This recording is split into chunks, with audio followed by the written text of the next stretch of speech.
സിപിഎമ്മിന്റെ നേതാവിനെ സഹായിക്കുന്ന കോൺഗ്രസുകാർ, കോൺഗ്രസുകാരെ സഹായിക്കുന്ന സിപിഎം, ബാങ്ക് പ്രസിഡന്റും ബാങ്ക് ഭരണസമിതി എന്ന് പറഞ്ഞ കോൺഗ്രസിന്റെ ബാങ്കാണ്. ഇദ്ദേഹം സിപിഎമ്മിന്റെ ലോക്കൽ കമ്മിറ്റി സെക്രട്ടറിയാണ്. പതിവിൽ കൂടുതൽ തൂക്കം സ്വർണത്തിന്, എന്നും കാണാത്ത രീതിയിലുള്ള കളറ്. ആ കളറ് കണ്ടപ്പോൾ തന്നെ ആ ബന്ധപ്പെട്ട ബ്രാഞ്ചിന്റെ മാനേജർ ഈ ഗോൾഡ് വെക്കാൻ പറ്റിയില്ല, കഴിയില്ല. MLA ഹോസ്റ്റലിലെ പീഡനവുമായി ബന്ധപ്പെട്ട കേസിലെ പ്രതിയാണ്. ഇതുപോലെയുള്ള ജീവൻലാലിന് സിപിഎമ്മിന്റെ ഭാഗത്തു നിന്ന് ഞങ്ങൾ നടപടികളൊന്നും പ്രതീക്ഷിക്കുന്നില്ല. കാരണം നമ്മുടെ പോലീസ് സ്റ്റേഷനിൽ എടുത്തു നോക്കി കഴിഞ്ഞാൽ നിരവധി ക്രിമിനൽ കേസുകളുണ്ട്. ഇതൊരു പൊന്മട്ടയോടൊന്ന് അല്ല താറാഹു എന്നുള്ള സിനിമയിലെ ശ്രീനിവാസന്റെ കഥാപാത്രത്തെ ഓർമ്മിപ്പിക്കുന്ന രീതിയിലുള്ള ഒരു തട്ടിപ്പാണ് ഇവിടെ നടന്നിട്ടുള്ളത്.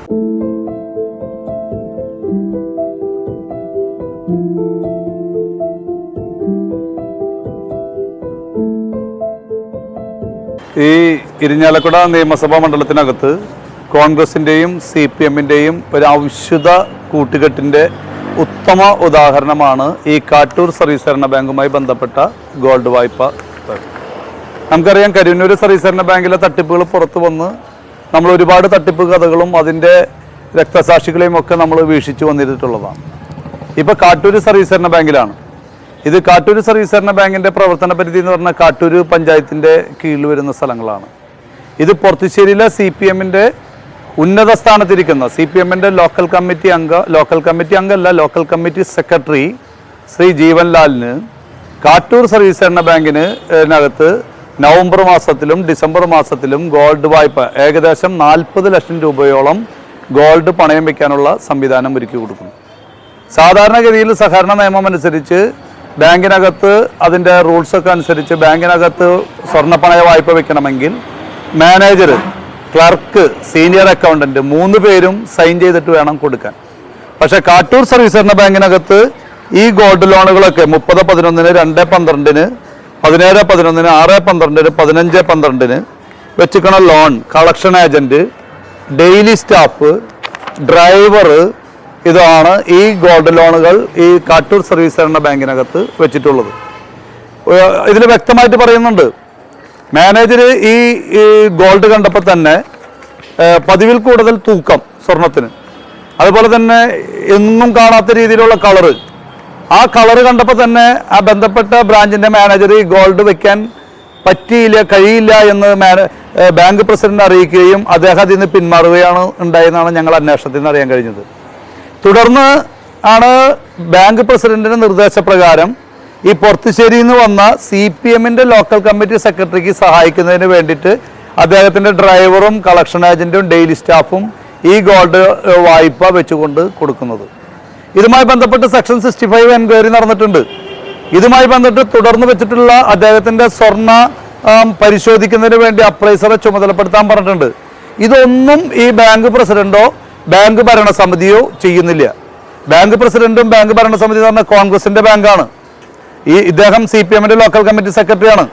ഇദ്ദേഹം 40 ലക്ഷം രൂപ എടുത്തിട്ടുണ്ട്. ഈ 40 ലക്ഷം രൂപ എന്ത് ബിസിനസ്, എന്ത് ട്രേഡിങ് ചെയ്യാനാണ്? അതുപോലെ തന്നെ ഈ മാറ്റു കുറഞ്ഞ സ്വർണം വെച്ച് ലോൺ കൊടുക്കുമ്പോൾ നമുക്കറിയാം, തൊട്ടടുത്ത നാട്ടിക ഫർക്ക സഹകരണ റൂറൽ ബാങ്ക് ഇടതുപക്ഷ നേതൃത്വം കൊടുക്കുന്ന ബാങ്കാണ്. അവിടെ കഴിഞ്ഞ ദിവസം കൈപ്പമംഗലം ശാഖയിൽ 9 ഗ്രാമിൻ്റെ റോൾഡ് ഗോൾഡ് വെച്ചെന്ന് പറഞ്ഞിട്ടാണ് കേസ് എടുക്കുകയും ആ ഗോൾഡ് വെച്ച ആൾ ജയിലിൽ പോവുകയും, ജയിലിലാണ് റിമാൻഡ് ചെയ്ത് ജയിലിൽ കിടക്കുന്നു. ഇവിടെ ഏകദേശം 40 ലക്ഷം എടുക്കണമെങ്കിൽ എത്ര കിലോ സ്വർണം വേണം? ഏകദേശം 1 കിലോ സ്വർണത്തോളം വേണം. ഈ 1 കിലോ സ്വർണത്തോളം കൊണ്ടുവന്ന് വായ്പ എടുത്തിട്ട് CPM-ന്റെ നേതാവിനെ സഹായിക്കുന്ന കോൺഗ്രസുകാർ, കോൺഗ്രസുകാരെ സഹായിക്കുന്ന CPM, അങ്ങനെ കോൺഗ്രസും CPM-ഉം തമ്മിലുള്ള അവിശുദ്ധ കൂട്ടുകെട്ടും സഖ്യവുമാണ് ഇരിഞ്ഞാലക്കുട നിയമസഭാ മണ്ഡലത്തിനകത്ത് വരുന്നത്. ഇത് കേരളത്തിലെ മൊത്തം സഹകരണ പ്രസ്ഥാനത്തെ കുഴിച്ചുമൂടുന്ന രീതിയിലുള്ള ഒരു നീക്കമാണ് ഇടത് വലത് മുന്നണികൾ കേരളത്തിനകത്ത് ചെയ്യുന്നത്. ഇപ്പൊ കരിവന്നൂർ കഴിഞ്ഞു, അടുത്തത് കാട്ടൂര് ആവർത്തിക്കുമോ എന്നുള്ള വലിയ ആശങ്ക തന്നെയാണ് നമുക്ക് രേഖപ്പെടുത്താനുള്ളത്.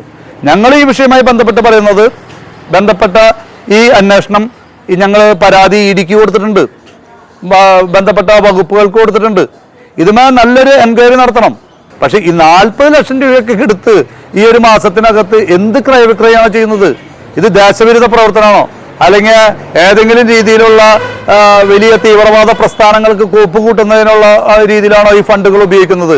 അതുകൊണ്ട് തന്നെ കൃത്യമായും ഈ ഫണ്ട് എന്തിനു ഉപയോഗിച്ചു എന്നുള്ള കൂടിയും സോഴ്സ് നമുക്കറിയണം. അതുകൊണ്ടാണ് നമ്മൾ എൻഫോഴ്സ്മെന്റ് ഡയറക്ടറേറ്റിനടക്കം പരാതി കൊടുത്തിട്ടുണ്ട്. ഇതുമായി ബന്ധപ്പെട്ട് കൃത്യവിലോപം നടത്തിയ മുഴുവൻ ആളുകളും, ശരിക്കും പറയുകയാണെങ്കിൽ സർക്കാർ തലത്തിലുള്ള ഒരു അന്വേഷണം പ്രഖ്യാപിച്ചുകൊണ്ട് ഈ തെരഞ്ഞെടുപ്പ് കഴിഞ്ഞിട്ട് ഒരു മാസത്തോളമായിട്ടില്ല കാട്ടൂർ സർവീസ് സഹകരണ ബാങ്കിന്റെ ഈ ഭരണസമിതിയെ പിരിച്ചുവിട്ട് അഡ്മിനിസ്ട്രേറ്റർ ഭരണം നടത്തി അവിടുത്തെ കൃത്യമായ തെളിവുകൾ ശേഖരിച്ചുകൊണ്ട് ഇതിന് നടപടിയെടുക്കണമെന്നാണ് ഞങ്ങൾക്ക് ഇതുമായി ബന്ധപ്പെട്ട് ആവശ്യപ്പെടാനുള്ളത്. ഈ ജീവൻലാലിനെ സംബന്ധിച്ച് പറയുകയാണെങ്കിൽ ഇദ്ദേഹം MLA ഹോസ്റ്റലിലെ പീഡനവുമായി ബന്ധപ്പെട്ട കേസിലെ പ്രതിയാണ്. ഇതുപോലെയുള്ള ജീവൻലാലിന് CPM-ന്റെ ഭാഗത്തു നിന്ന് ഞങ്ങൾ നടപടികളൊന്നും പ്രതീക്ഷിക്കുന്നില്ല. കാരണം CPM-നകത്ത് ഇത്തരത്തിൽ പീഡനം നടത്തി ഈ MLA ഹോസ്റ്റലടക്കം പീഡനം നടത്തിയ ആ ഒരു കുട്ടി സഖാവിനെ DYFIയിൽ നിന്ന് CPM-ന്റെ ലോക്കൽ കമ്മിറ്റി സെക്രട്ടേറിയറ്റ് പ്രൊമോഷനാണ് കൊടുക്കുന്നത്. അപ്പൊ ഇനിയുള്ള സാഹചര്യത്തിൽ ഇദ്ദേഹത്തെ വേണമെങ്കിൽ ഈ തെരഞ്ഞെടുപ്പ് വരുന്നത് കൊണ്ട് മാറ്റി നിർത്തും, വീണ്ടും CPM-ന്റെ ഏരിയ സെക്രട്ടറി ആയിട്ട് നിയമിക്കുമെന്നാണ് ഞങ്ങൾക്ക് ആശങ്കയുള്ളത്. അതുകൊണ്ട് തന്നെ കൃത്യമായ അന്വേഷണം നടത്തണം.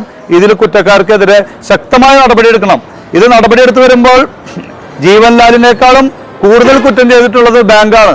ബാങ്കിന്റെ പ്രസിഡന്റും അതുപോലെ തന്നെ ഡയറക്ടർ ബോർഡ് മെമ്പർമാരും അതുപോലെ തന്നെ ബാങ്കിന്റെ മാനേജറും ഈ ഡെയിലി സ്റ്റാഫും കളക്ഷൻ ഏജന്റും ഡ്രൈവർമാരും ഇവരുടെയൊക്കെ ജോലിയും അതുപോലെ തന്നെ ഇവരൊക്കെ ജയിലിലേക്ക് പോകാനുള്ള തയ്യാറെടുപ്പ് എടുക്കുന്നതായിരിക്കും നല്ലത് എന്നാണ് പറയാനുള്ളത്. ആള് ക്രിമിനൽ പശ്ചാത്തലം ഉണ്ടല്ലോ. ആളുടെ പേരിൽ നമ്മുടെ പോലീസ് സ്റ്റേഷനിൽ എടുത്തു നോക്കി കഴിഞ്ഞാൽ നിരവധി ക്രിമിനൽ കേസുകളുണ്ട്. അപ്പൊ അങ്ങനെയുള്ള ഒരാൾക്ക് ഇത്രയും വലിയൊരു തട്ടിപ്പ് നടത്താൻ ഒരു മടിയുണ്ടാവില്ല. അല്ലെങ്കിൽ ആരെങ്കിലും ധൈര്യമുണ്ടാവോ? അല്ലെങ്കിൽ അദ്ദേഹത്തിന് എന്താണ് ഇത്രയും വലിയൊരു തുകയുടെ ആവശ്യം? ഇനി അതും തന്നെയല്ല, CPM-ന്റെ നേതാവാണ്. കേരള ബാങ്ക് ഉണ്ട് CPM-ന്റെ. അതുപോലെ തന്നെ ഇവിടെ മാപ്പാട് സെന്റർ എടുത്ത് നോക്കുകയാണെങ്കിൽ SBI ഉണ്ട്, സൗത്ത് ഇന്ത്യൻ ബാങ്ക് ഉണ്ട്, മുത്തൂറ്റുണ്ട്, ഇവിടെ ഇല്ലാതെ മണപ്പുറം ഉണ്ട്. എല്ലാ ഫിനാൻസ് സ്ഥാപനങ്ങളും ഇവിടെ ഉണ്ട്. ഒറിജിനൽ സ്വർണ്ണാണെന്നുണ്ടെങ്കിൽ ഞാനടക്കമുള്ള ആളുകൾ കാർഷിക വായ്പ SBI എടുത്തിട്ടുണ്ട്, സൗത്ത് ഇന്ത്യൻ ബാങ്കിൽ നിന്ന് എടുത്തിട്ടുണ്ട്. നമുക്ക് എന്തിനാ വല്ലയിടത്തും പോയി വെക്കണ്? നമുക്ക് ഇവിടെ ചുറ്റുവട്ടത്ത് തന്നെ നമ്മുടെ സഹകരണ ബാങ്കുകളുണ്ട്. അതുകൊണ്ട് തന്നെ തികച്ചും ഇതൊരു 4 മണി 4:30 സമയത്താണ് അവിടെ ബാങ്കിൽ കൊണ്ടുപോയി ഗോൾഡ് വെച്ചിട്ടുള്ളത്. അതുകൊണ്ട് തന്നെ ഇതിലെന്തോ അട്ടിമറി നടന്നിട്ടുണ്ട്, ഇതിൽ തിരിമറി നടന്നിട്ടുണ്ട്. മാറ്റു കുറഞ്ഞ സ്വർണം ആവണമെന്നില്ല, ഈ പറഞ്ഞ രീതിയിലുള്ള മറ്റു സ്വർണങ്ങളായിരിക്കാം. ഇതൊരു പൊന്മട്ടയോടെ താറാവ് എന്നുള്ള സിനിമയിലെ ശ്രീനിവാസന്റെ കഥാപാത്രത്തെ ഓർമ്മിപ്പിക്കുന്ന രീതിയിലുള്ള ഒരു തട്ടിപ്പാണ് ഇവിടെ നടന്നിട്ടുള്ളത്. വിവരാവകാശ രേഖ കൊടുത്ത് 2 പ്രാവശ്യം ഞാൻ വിവരാവകാശ രേഖയ്ക്ക് അപേക്ഷ വെച്ചപ്പോൾ 2 പ്രാവശ്യം ചില ന്യൂനതകൾ പറഞ്ഞ് തള്ളുന്ന ഒരു ഇതുണ്ടായിരുന്നു.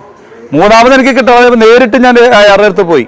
ഞാൻ പറഞ്ഞു, സാർ ഇത് എന്താ വിഷയം, എന്താ സംഭവം? അല്ലെങ്കിൽ ഇതൊരു മാസം മുമ്പ് കിട്ടേണ്ട കാര്യമാണ്. ഇനി നിങ്ങൾക്ക് തരാൻ ബുദ്ധിമുട്ടുണ്ടെങ്കിൽ ഞാൻ ഇതുമായി ബന്ധപ്പെട്ട് കോടതിയായിട്ട് പോയിക്കൊണ്ട് കോടതിയായിട്ട് നീങ്ങുമ്പോൾ കിട്ടുമെന്ന് നോക്കട്ടെ എന്ന് പറഞ്ഞതിന്റെ ഭാഗമായിട്ടാണ് പെട്ടെന്ന് പിന്നെ എനിക്ക് വളരെ പെട്ടെന്ന് തന്നെ അനുവദിച്ച് കിട്ടിയത്. ഈ വിഷയം ബാങ്കിൽ നിരവധി പരാതികൾ എനിക്ക് മുമ്പ് കാട്ടൂർ ഈ ബാങ്കിലെ തന്നെ അംഗമായ ജാഫർ ഖാൻ കൊടുത്തു. അദ്ദേഹത്തിന്റെ പരാതികളാണ് സെക്ഷൻ 65 എൻക്വയറി അടക്കം നടത്തിയത്. പക്ഷെ ബാങ്ക് ആ എൻക്വയറി നടത്തിയപ്പോൾ കൃത്യമായിട്ട് പറയുന്നുണ്ട്, ആ എൻക്വയറിയിൽ ഇവര് കളക്ഷൻ ഏജന്റും ഡ്രൈവറും ഡെയിലി സ്റ്റാഫൊക്കെ ഗോൾഡ് പിടിച്ചത് തെറ്റാണെന്നും അതുപോലെ തന്നെ അപ്രൈസർക്ക് വിടാത്ത നടപടി തെറ്റാണെന്നും ക്രിമിനൽ നടപടികൾ സ്വീകരിക്കാത്തതും തെറ്റാണെന്നും ഒക്കെ വ്യക്തമായ അന്വേഷണത്തിന്റെ ഭാഗമായിട്ട് വന്നിട്ടുണ്ട്. അതുകൊണ്ട് തന്നെ ഞങ്ങൾക്ക് പറയാനുള്ളത്, സർക്കാർ തലത്തിൽ അന്വേഷണം പ്രഖ്യാപിച്ച് അടിയന്തരമായി ക്രിമിനൽ കേസ് രജിസ്റ്റർ ചെയ്ത് ഇതുമായി വേണ്ട നടപടികൾ ഉദ്യോഗസ്ഥർക്കെതിരാണെങ്കിൽ ഉദ്യോഗസ്ഥർക്ക്, ജീവൻലാലിനെതിരാണെങ്കിൽ ജീവൻലാലിന്, ബാങ്ക് പ്രസിഡന്റിനെതിരാണെങ്കിൽ ബാങ്ക് പ്രസിഡന്റിനെതിരെ എടുക്കണമെന്നാണ് നമുക്ക് ആവശ്യപ്പെടാനുള്ളത്.